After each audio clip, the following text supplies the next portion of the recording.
Buenos días, bienvenidos a nuestro tiempo devocional, tu palabra para encontrar el camino. Hoy es 9 de abril del 2025 y vamos a continuar con la lectura de la Biblia en un año con el libro de Job, capítulo 19. Job, capítulo 19.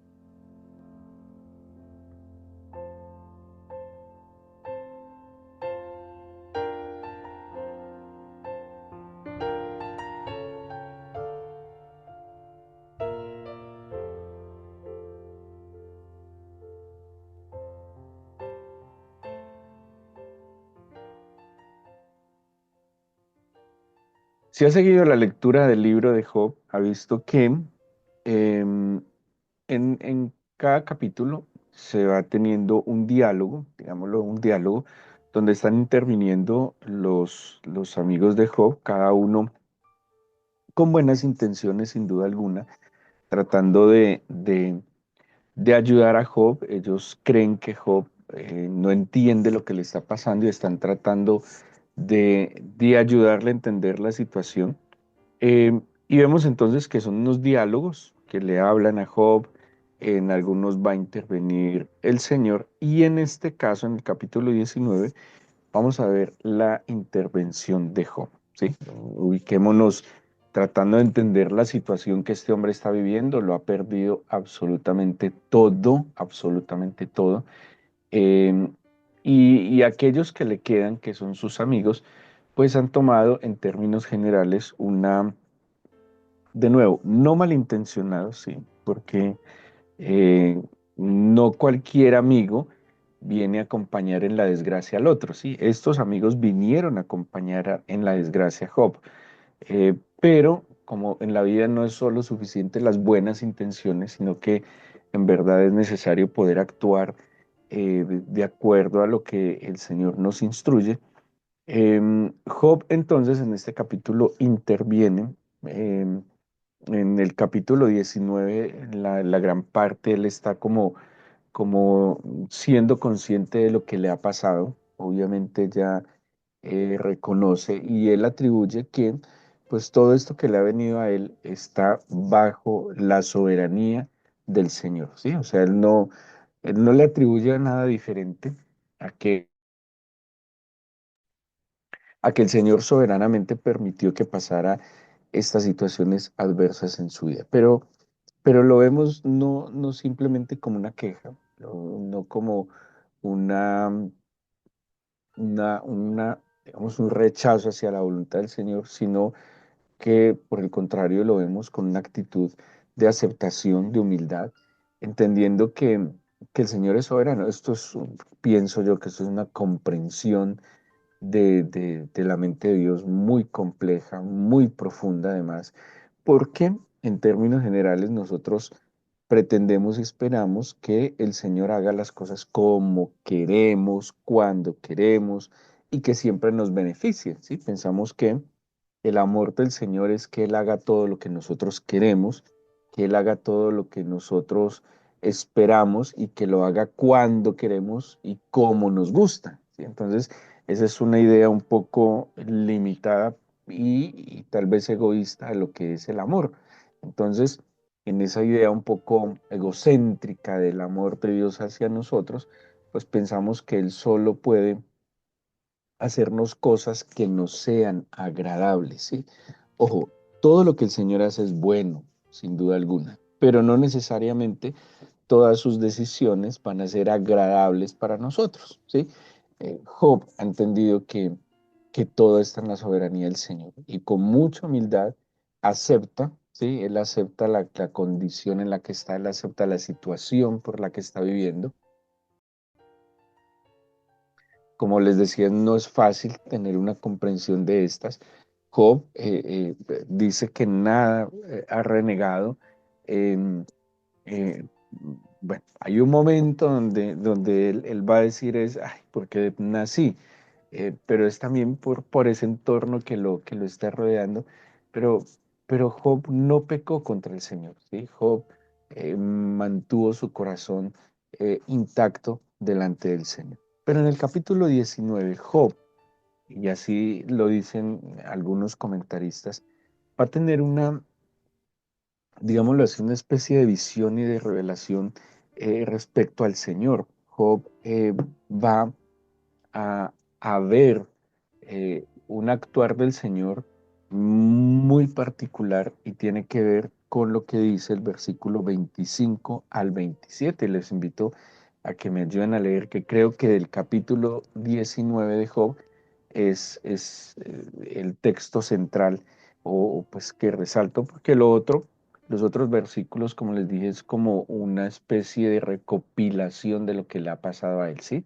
De lo que él ha vivido, de lo que él ha sufrido, pero el 25 al 27 nos muestra algo que comprendió Job, ¿sí? Aquí hubo una, por decirlo de alguna manera, una revelación que tuvo Job y es una revelación bien interesante.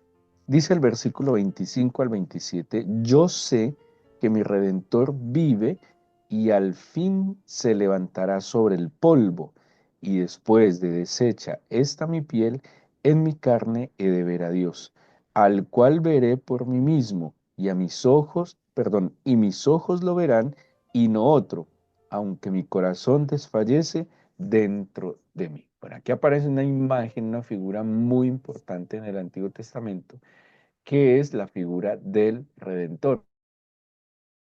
Esta figura, hay una expresión en el Antiguo Testamento, es la palabra Goel, que lo hemos visto, ahorita les voy a mencionar un personaje muy importante que representa muy bien este papel del Goel. Esta palabra viene del verbo Gaal, que es liberar. O sea que el Goel, como se traduce redentor, es aquel que rescata, que libera. El Goel, digamos, el que representa cabalmente esta función en el Antiguo Testamento es Booz. No sé si se acuerdan, en el libro de Ruth, aquel caballero llamado Booz, que va a ser luego bisabuelo de David, del gran rey David. Este Booz, si ha tenido la oportunidad de leer el libro de Ruth, era un familiar que rescata literalmente a Noemí, que era su suegra, y a Ruth, la nuera de Noemí, de una, digamos, de una situación de desgracia. ¿Quién es el Goel? ¿Qué hace el Goel? ¿Cuál es la función del Goel? Bueno, el término, bueno, ahorita lo vamos a ver respecto a Dios, pero en términos generales es un pariente próximo que interviene en favor de un familiar que cae en desgracia. Oído a la expresión, esa es como la figura eh, típica, ¿sí? De lo que era un Goel. Luego este término se le va a aplicar al Señor, pero en los términos de la sociedad, el Goel es el pariente más próximo que interviene en favor de un familiar que cae en desgracia. Creo que de los primeros casos que vemos del Goel es el caso de cuando muere el hijo de Judá, hijo de Jacob, y su nuera Tamar no tiene hijos, ¿sí? Entonces, ¿qué hace el Goel? Eh, mm, de nuevo, para nosotros hay muchas cosas difíciles de comprender en la Biblia porque son tiempos diferentes, épocas diferentes, prioridades diferentes.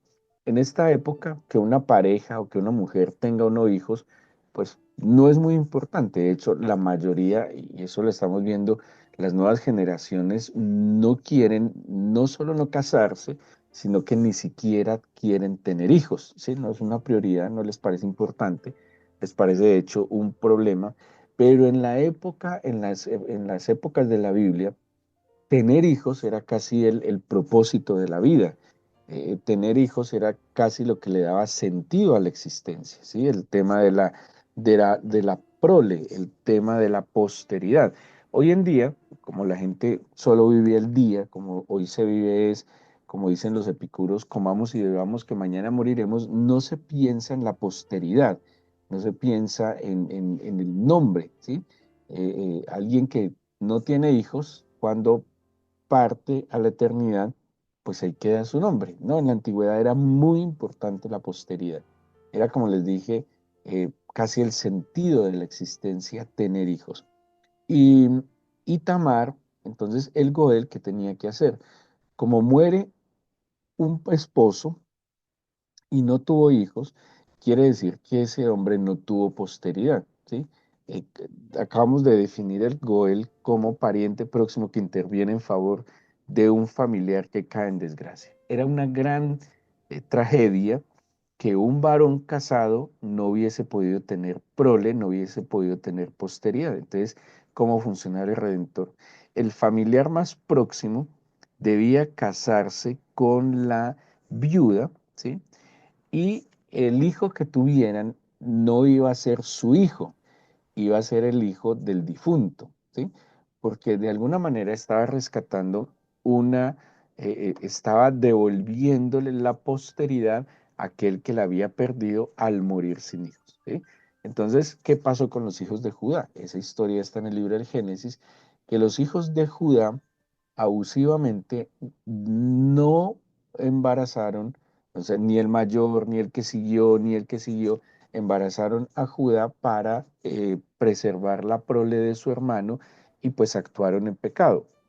Tamar, en su desespero, termina engañando a su suegro, ¿sí?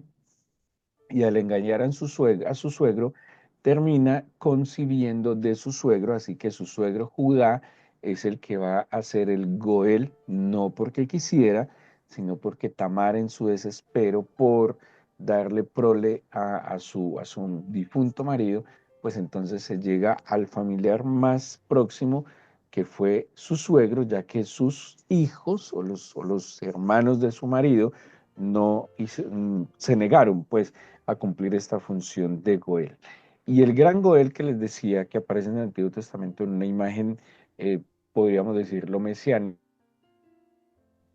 en el sentido que ellos van a ser los ancestros de David, que David es el, digámoslo de alguna manera, el ungido del Antiguo Testamento, si es la imagen del ungido del Antiguo Testamento, es Booz. Acordémonos que Noemí había enviudado. Ruth había enviudado, o sea, Noemí perdió a su esposo y a sus hijos, y cuando ellos vuelven a la tierra de Judá, que venían de Moab, venían pobres, viudas, completamente desamparadas, y aparece Booz. Booz va a pedir ser el Goel de Ruth y de Noemí. Ojo, no solo de Ruth, también de Noemí, ¿sí? Porque él era pariente del esposo de Noemí y entonces, pues obviamente Noemí ya era una mujer anciana y él puede redimir a Ruth, pero cuando lo hace, también le va a devolver el lugar y la heredad a Noemí, ¿sí? Ahora, ¿por qué muchos, y en la Biblia aparece, pues, no muchas veces, pero aparece, que muchos se negaban, o que algunos se negaban a cumplir este papel del Goel, porque el Redentor de alguna manera se negaba a sí mismo, ¿sí? O sea, de nuevo, les dije que tener hijos era lo más importante. Y que usted tenga la oportunidad de tener un hijo, pero no sea suyo, sino que va a ser de su pariente que murió, que no pudo tener hijos, pues muchos de manera mezquina se negaban a esto, ¿sí? Por eso lo que hace Booz es extraordinario, porque legalmente el hijo que iba a tener Booz con Ruth iba a ser hijo del marido de Ruth, descendiente del marido de Noemí, y con eso se le daría posteridad al nombre del pariente. Tal vez, imagínense que vos solo pudiera tener un hijo y que el único hijo que tiene es para redimir al otro. El Goel de alguna manera se negaba, ¿sí? El Goel de alguna manera muy tenaz, porque el Goel de alguna manera está renunciando a derechos propios por darle un derecho a uno que cayó en desgracia. Sí, es una imagen extraordinaria que nos da la palabra del Señor. Entonces, ¿qué hacía el Goel en el Antiguo Testamento? Primero, uno de sus papeles era liberar de la esclavitud, ¿sí? Liberar de la esclavitud. Acordémonos que su pariente cayó en desgracia, ¿sí? Y el Goel aparece como aquel que le puede liberar de la esclavitud. ¿Qué más hacía el Goel? Pagar sus deudas. Mire que ninguna es una función que muchos quisiéramos hacer, ¿sí? Seguramente, ¿qué pensamos en nuestro egoísmo, no? Pues si usted se metió en el problema, pues salga del problema, ¿sí? No, el Goel tenía esa imagen de ayudar a aquel que cayó en desgracia, ¿sí? Que las cosas no le salieron, que las puertas se le cerraron, que cayó herido, que cayó enfermo, que cayó muerto. Pagaba sus deudas. Como les mencioné ahorita en el caso de Booz, suscitar posteridad, ¿sí? Se los expliqué ya muy bien. Y también el Goel tenía el papel de vengar afrentas y ofensas, ¿sí? O sea, algo así como que el Goel respondía por su pariente que había sido ofendido o que había sido afrentado, ¿sí? Era como un garante, digámoslo de alguna manera, o una oportunidad también de poder ser restituido y poder ser rescatado. En el Antiguo Testamento aparecen por lo menos 40 menciones a Dios como Goel, ¿sí? Y una de ellas la acabamos de leer en el libro de Job, en el capítulo 19. Ahora, Dios como Goel, pues el Señor como Goel, el Padre como Goel, es el que responde y protege, ¿sí? Caemos en desgracia. Pero además que es el que responde y protege, me llama mucho la atención que si vieron en la definición de Goel, es el pariente más próximo que interviene en favor de un familiar que ha caído en desgracia. El Goel implica proximidad, el Goel implica cercanía, el Goel implica un compromiso, una negación de sí mismo, un amor, una misericordia por aquel que cayó en desgracia.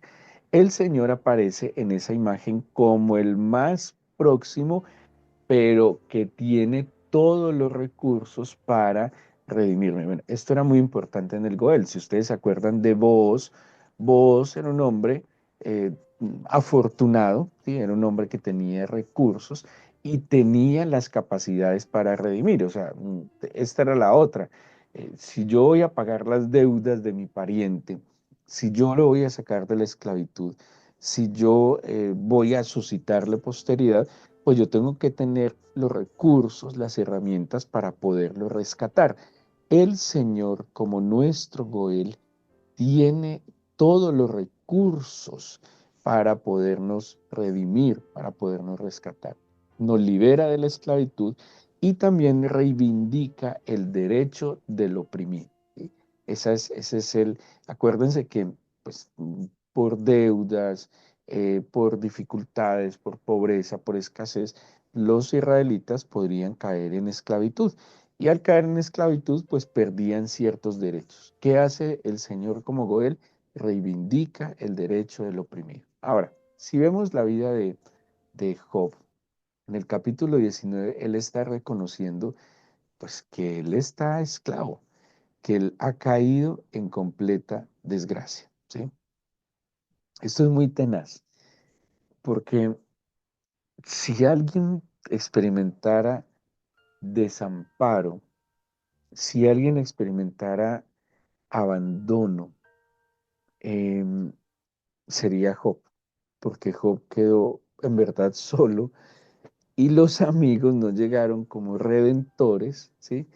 Los amigos no llegaron a reivindicar su derecho perdido, sino que sus amigos vinieron fue como a justificar su desgracia, a hacerle caer en la cuenta que él estaba viviendo eso por culpa suya. O sea, ellos no tenían la intención tampoco, de nuevo, no tenían malas intenciones, pero tampoco tenían la intención de rescatar a Job de la condición en la que él estaba, ¿sí? Entonces, Job estaba completamente solo, completamente desamparado, abandonado y había caído en la peor desgracia que alguien hubiese caído. No, pierde a sus hijos, su esposa lo abandona, pierde todos sus bienes materiales y para completar su salud la pierde, o sea, el paquete completo, ¿sí? Todo lo peor que le podría haber llegado a Job, efectivamente le llegó. Y en medio de esto, por eso el capítulo 19 es muy interesante, porque él está contando y que él es consciente de todo lo que le ha pasado. Pero en medio de esto, Job hace una declaración que es una revelación impresionante, donde dice, yo sé que mi redentor vive. Si leyéramos, ahí aparece en el texto hebreo, yo sé que mi Goel vive. O sea, estoy en este momento en la peor desgracia, caí en la peor desgracia posible. Pero yo sé que mi Redentor vive, yo sé que mi Goel vive, yo sé que el que responde y me protege vive, yo sé que el más próximo a mí tiene todos los recursos y vive. Yo sé que el que me puede liberar de la esclavitud vive. Yo sé que el que reivindica el derecho del oprimido vive. Yo sé que el que me ama vive, porque tenía que haber un acto de amor y de generosidad. Y dice Job luego, y al fin se levantará sobre el polvo. Bueno, esa imagen del polvo es una imagen de suprema humillación. O sea, Job está diciendo, si es necesario volver al polvo, aún sobre el polvo mi redentor se levantará. Esto es una declaración de confianza, de esperanza, de seguridad, en que si llegara a la peor condición, que es estar arrastrado como el polvo, este Goel se levantará y dice, aunque esté deshecha mi piel, yo veré entonces en mi carne a Dios y lo veré por mí mismo y mis ojos lo verán y no otro, aunque mi corazón ahora está desfalleciendo dentro de mí, pero lo veré. Y me llama mucho la atención que 3 veces dice, en mi carne de ver a Dios, al cual veré por mí mismo y mis ojos lo verán y no otro. Job está entendiendo que cuando su redentor, su Goel, se manifieste, él claramente lo va a conocer, que de alguna manera todas estas cosas que, que él tenía, tal vez, y eso lo va a decir al final del libro, de alguna manera también es que las muchas cosas que nos rodean, las muchas actividades, el afán, la ansiedad, como que van creando una nube que no nos deja ver al Señor. Por eso la experiencia del desierto, que es yo la llevaré al desierto y le hablaré a su corazón, es como depurar tantas cosas en las cuales nos metemos a veces sin necesidad y no logramos escuchar al Señor. Si alguien está viviendo lo que es la experiencia del desierto, es Job. Y él está seguro que en la peor condición, él verá claramente aquel que es cercano, que no es lejano, que es el más próximo y que está dispuesto a proveerle de todo lo necesario para reivindicar su derecho, el que había perdido. Esta declaración es extraordinaria. Y algunos comentaristas, como les decía, ven en esta declaración incluso digámoslo así, un anuncio evangélico. Cuando hablo de un anuncio evangélico es una proclamación de aquel que sería nuestro gran Goel o nuestro gran redentor, que es el Señor Jesús. De allí que el Señor Jesús, si algo mostró, fue cercanía con sus discípulos. Y si algo que el Señor nos ha mostrado en el llamado que ha hecho a cada uno de nosotros es el anhelo de tenernos cerca. Porque este Goel, este Redentor, no es alguien lejano, es el más cercano. Y en esa cercanía y en esa presencia es que Él nos puede levantar.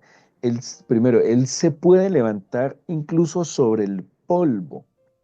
Y que si por más difícil y desgraciada fuera nuestra condición, Él respondería, Él nos levantaría, Él nos permitiría verle y que posiblemente, aunque en este momento el corazón pueda desfallecer, tengamos la certeza que nuestro Goel vive y que Él se va a levantar una vez más.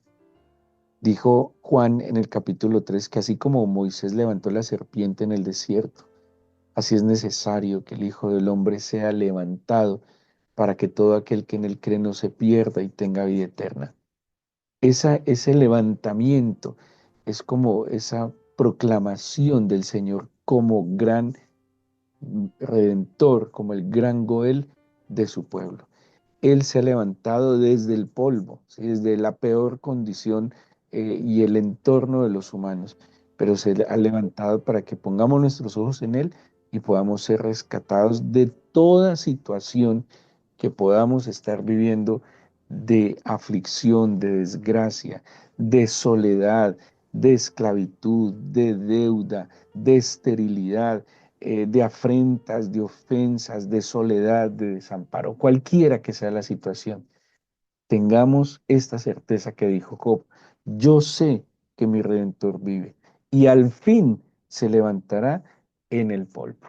Y si de pronto usted considera que esa es su condición, pues este es el mejor momento de ver, como dice, 3 veces lo dice Job, de veré a Dios, yo mismo lo veré, mis ojos lo verán, nadie más lo verá. Será un conocimiento que no me transmitirán simplemente, sino que yo tendré personalmente de mi Señor. Entreguémosle este día al Señor y acerquémonos a Él a través de nuestra oración, pidiéndole que su Santo Espíritu nos acompañe, pidiéndole que la luz de su Espíritu traiga claridad a nuestra mente y que nuestro corazón descanse y esté convencido que Él vive. Dígale así, Señor. Declárelo así. Yo sé que mi Redentor vive. Yo sé que mi libertador vive. Yo sé que el misericordioso, el grandioso, el sublime vive. Yo sé que mi Padre eterno vive. Yo sé que mi Salvador vive. Yo sé, Señor, como dice la Escritura, que tú no eres un Dios que está limitado, Señor, a un lugar. Tú eres el Dios eterno que contiene los cielos, de los cielos, de los cielos.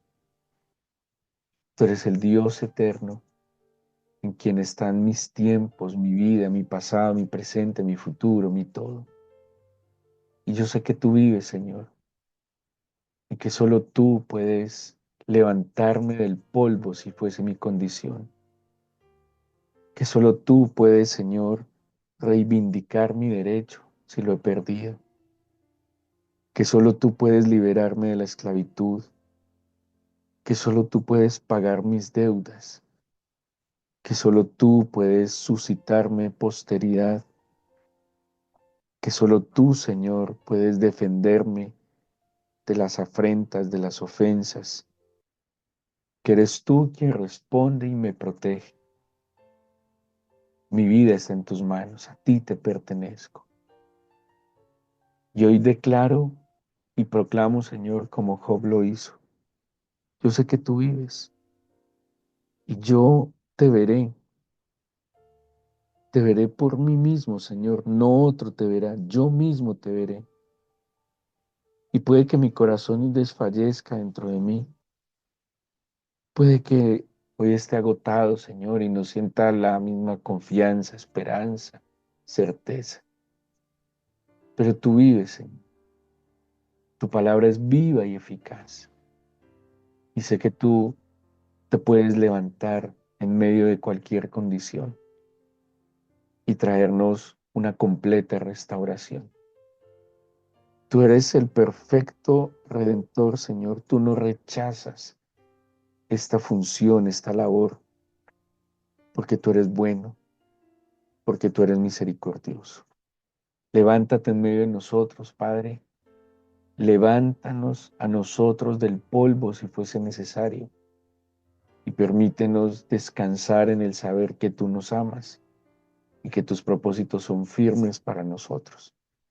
Gracias por escuchar nuestra oración, Padre eterno, en el nombre de Jesús. Amén.